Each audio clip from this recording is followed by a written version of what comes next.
Assalomu alaykum. Mana qizim. Gapingizni gapiring. Achchiq bo'lsa ham aytaman.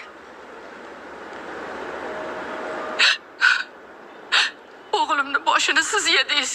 Nima? Og'zingizga qarab gapiring. Uni qamashdi. O'shanda meni aytganimni qilganingizda uni olib qolardik-ku. Shu? Nega siz aytganingizni qilishimiz kerak? O'g'lingiz ahmoqlik qilib o'sha yerga bormaganida qizim kelinlik uyida o'zini vazifasini bajarib o'tirgan bo'lardi. Ha, yoqtirib, boshqasiga tegib ketayotganlar qancha? Hamma. Sizni o'g'lingizga o'xshab ahmoqlik qilayotgani yo'q-ku. O'zi aslida qizimni sizlar baxtsiz qildilar. Keting. Shu gapni o'zimga aytsangiz ham bo'lardi-yu.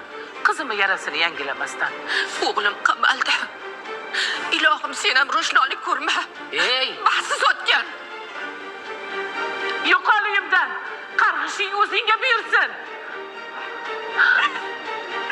Yig'lama qizim.